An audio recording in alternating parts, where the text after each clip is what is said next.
Hola, muy buenas tardes. Mi nombre es Irving Rico, yo soy maestro en estudios en Relaciones Internacionales por la UNAM y soy profesor de asignatura de la Facultad de Ciencias Políticas y Sociales de la misma institución.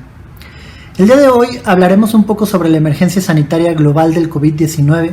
y cómo esta ha repercutido en Estados Unidos, convirtiéndolo así en el epicentro de la pandemia global. En un artículo que La Jornada publicó hace algunos días, Ignacio Ramonet hablaba de que la coyuntura actual representa una de las peores crisis en la modernidad contemporánea, pues la emergencia sanitaria,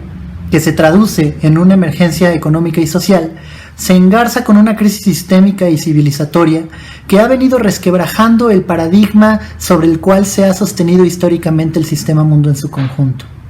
Como producto de ello, alrededor del 90% de los países en el año 2020 presentarán un crecimiento negativo, lo cual implicará una de las peores tragedias económicas en la historia, incluso peor que aquella registrada en 1929. Lo que esta crisis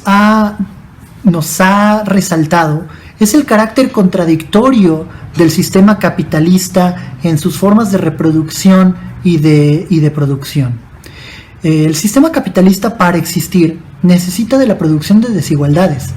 de la producción diferenciada de espacios y territorios, de la producción diferenciada de sujetos y de clases sociales, en donde siempre haya espacios de despojo y espacios de acumulación, en donde siempre haya desigualdades en torno a las configuraciones de desarrollo alrededor del mundo. Sin embargo, con crisis como la que se presenta actualmente, son justamente estas desigualdades y estas contradicciones las que se constituyen como vulnerabilidades para el mismo sistema de producción. Un ejemplo de todo esto lo podemos encontrar justamente en el hecho de que una de las naciones más afectadas por esta crisis esté siendo Estados Unidos. Estados Unidos, quien desde la segunda mitad del siglo XX se ha constituido como el centro de la economía global, que se ha constituido como el competidor más importante en torno a la militarización mundial de la historia y que se ha constituido como el sujeto hegemónico de la modernidad contemporánea. Sin embargo, Estados Unidos ha estado plagado históricamente de contradicciones y de desigualdades que con esta crisis se han vuelto mucho más visibles. En principio hay que decir que el balance de la respuesta gubernamental frente a la crisis actual ha sido muy negativo, pues las acciones y omisiones de la administración en turno han derivado en que el problema se salga de control y se repercuta directamente en contra de la seguridad humana de la población, pero también de la visión general de la hegemonía mundial de Estados Unidos. En repetidas ocasiones el presidente Donald Trump ha dicho que esta es una crisis que nadie podía haber previsto. Sin embargo, desde 2014, con la administración de Barack Obama, se había puesto en marcha la Unidad de Seguridad Sanitaria Global, la cual elaboró un informe bastante detallado sobre los riesgos sanitarios globales que corría Estados Unidos, así como un plan de acción que buscaba restablecer la mejor respuesta de este actor frente a una pandemia como la que tenemos actualmente. En palabras de Obama, lo que se buscaba era crear una infraestructura social que permitiera a Estados Unidos responder correctamente ante una emergencia sanitaria global como la que tenemos. Sin embargo, como parte de los cambios institucionales que implementó Donald Trump llegando al gobierno, en 2018 se disolvió esta unidad, bajo el argumento de que no se toleraría la burocratización del gobierno y que no se mantendrían oficinas que no tuvieran una real razón de ser en la administración. Todo esto se da a la par de la sistemática reducción del gasto público en salud que va a impulsar Donald Trump, pero también con el sistemático desmantelamiento del Obamacare, haciendo notar que la salud pública no solamente no era una prioridad para el gobierno de Donald Trump, sino que se vería bastante afectada a lo largo de su periodo. Estados Unidos va a empezar a tomar en serio la cuestión del COVID-19 solamente después de que se presentaran los primeros casos en su territorio. De las primeras acciones que se tomaron fueron esta cancelación de vuelos internacionales provenientes de China y posteriormente de Europa. Sin embargo, hay bastantes estudios y opiniones que dicen que estas medidas no ayudaron realmente a reducir el riesgo de contagio ni al aplanamiento de la curva. Ya que el virus en realidad se salió de control a pesar de estas medidas. Va a ser hasta el 13 de marzo que Estados Unidos se pronuncie en una emergencia nacional debido a la pandemia. Es un pronunciamiento tardío, posterior a que estados como Nueva York, como Illinois, como Ohio ya se hubieran pronunciado en este sentido, y que no va a poder hacer frente a la forma en la que la pandemia se estaba desarrollando en este territorio. Esto va a desembocar en que a partir del 26 de marzo del año en curso, Estados Unidos se constituya como el país con más casos de COVID-19 en todo el mundo. Para inicios de mayo, que es el mes que transcurre actualmente, existen más de 76.740 defunciones por COVID-19 en Estados Unidos, así como más de 1.29 millones de casos confirmados con el virus. Esto se engarza con cifras tan alarmantes como la de 30 millones de personas en el desempleo, no solamente debido a la crisis, sino que era un problema que ya se venía arrastrando desde tiempo atrás. Y es que esta crisis lo que ha hecho es dar cuenta de la desigualdad y de la forma en la que se estructura territorialmente de manera desigual Estados Unidos. La epidemia no pega en todos los lugares de la misma manera. En Estados Unidos las ciudades más afectadas han sido las ciudades con mayor densidad poblacional, como Nueva York, como Chicago o Los Ángeles. Sin embargo, al interior de estas ciudades, los barrios más afectados han sido justamente los barrios donde habitan en su mayoría personas de la comunidad latina y de la comunidad afroamericana. Personas que no tienen la posibilidad de atenderse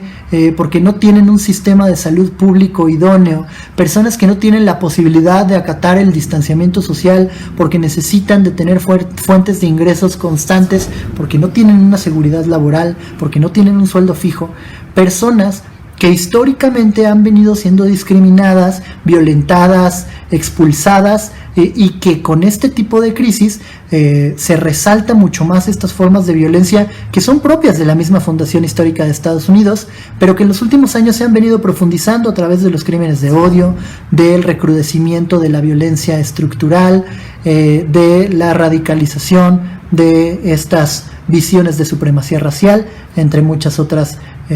cuestiones. Como ejemplo de esto, el sitio USA Today apunta que en estados como Michigan e Illinois, más del 40% de las muertes por COVID-19 se producen entre la comunidad afroamericana, cuando esta comunidad representa el 14% y el 15% respectivamente de la población total de los estados. En Luisiana, los afroamericanos representan el 70% de las muertes por COVID-19, pero representan solamente el 33% de la población total del estado. Es decir, que las cifras generales, así como se presentan en noticieros, en portales de información, etc., de pronto también invisibilizan bastante el desarrollo desigual relacionado con la pandemia y que se viene dando desde hace tiempo. Ahora, ¿por qué el gobierno de Donald Trump reacciona tan tarde frente a esta emergencia? Una de las razones más importantes que me parece relevante mencionar es la cuestión electoral. Recordemos que estamos en un contexto electoral en donde el interés principal de la administración en turno es la reelección. Y entonces la visión que se daría al reducir las condiciones de trabajo, las condiciones de producción dentro del territorio nacional llevarían a dar una visión de debilidad de la administración en turno. Lo que se intenta en un principio entonces es proyectar lo contrario, proyectar que Estados Unidos era fuerte, proyectar que Estados Unidos era autosuficiente y que contaba con equipos científicos preparados para hacer frente a la pandemia. Recuperar esta idea del Make America Great Again que Trump llevaba a cabo desde su campaña presidencial. No obstante, frente a los malos resultados de todo esto, el Partido Demócrata empezó a aprovechar estas condiciones para hacer presión y hacer notar que el gobierno de Donald Trump simplemente no tenía empatía y no tenía interés por los sectores populares de la sociedad estadounidense y para hacer frente a una pandemia como la actual. Tanto Joe Biden como Elizabeth Warren como Bernie Sanders en su momento hablaron justamente de esto, señalando la ineficacia del gobierno actual. Esto ha repercutido efectivamente en un riesgo a la reelección, ¿no? Una reelección que ya se veía venir como muy segura desde el fallo del impeachment en febrero. Sin embargo, otra cosa que hay que mencionar en este sentido es que la campaña de reelección no ha parado, y no ha parado en buena medida gracias a estas manifestaciones sociales que se han dado a lo largo del territorio estadounidense que en realidad no son manifestaciones directamente en favor de Donald Trump, sino que son manifestaciones en contra de la campaña de aislamiento social, en donde lo que muchas de estas personas argumentan es que está dentro de su libertad individual como personas el decidir si salen a trabajar y se exponen al virus, o si salen a consumir y se exponen al virus. Que el gobierno, que los gobiernos locales no tendrían que estar metiéndose en esa libertad individual, por supuesto, denotando aquí una falta de conciencia y de conocimiento de cómo funciona la propagación del virus, pero también denotando un privilegio de clase muy importante en torno a sus exigencias. Lo importante también aquí es que a la par de estas exigencias vienen con carteles anunciando la reelección de Trump para el 2020 y con eslogans a favor de él, ¿no? Entonces, esto es algo que se tiene que tomar en cuenta y que se tiene que tomar en cuenta a la par de las grandes afectaciones que ha tenido esta pandemia para las élites estadounidenses, porque si bien efectivamente hay problemas de clase que se derivan de esta condición desigual del desarrollo,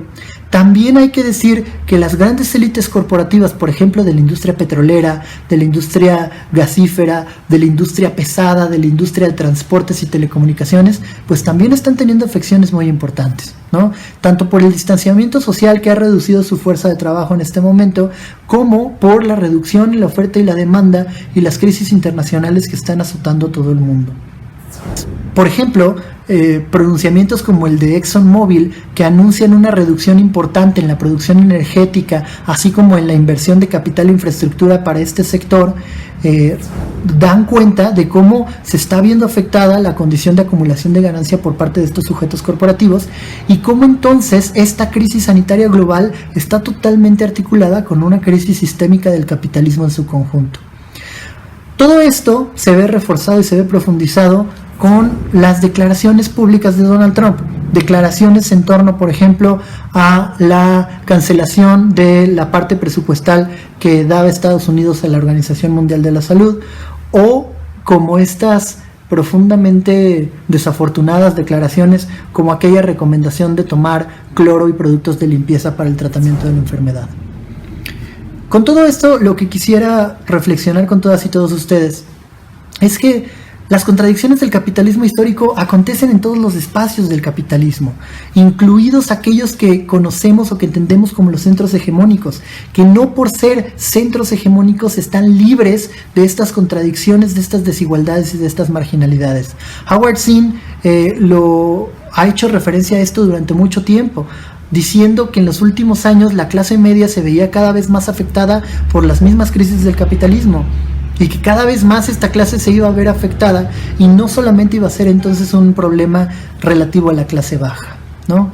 Por todo esto, analizar el caso de Estados Unidos en la coyuntura actual nos obliga a considerar las condiciones políticas, económicas y de desigualdad social presentes en el territorio de este sujeto hegemónico. El sitio Now This Politics, con base en datos del Institute of Health Metrics and Evaluation, menciona que más del 90% de las defunciones por COVID-19 pudieron haberse evitado de haber actuado con mayor antelación.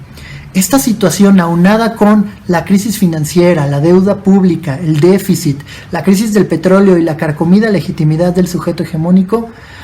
hacen parte de una crisis verdaderamente profunda, en donde se coloca en una encrucijada importante la posición global de Estados Unidos, la cual tendrá que ser reflexionada, la cual tendrá que ser rearticulada, y la cual tendrá que contemplar aquellas contradicciones sociales internas y aquellas desigualdades que históricamente han sido invisibilizadas por el sistema capitalista global y por su misma territorialización en Estados Unidos. Muchas gracias.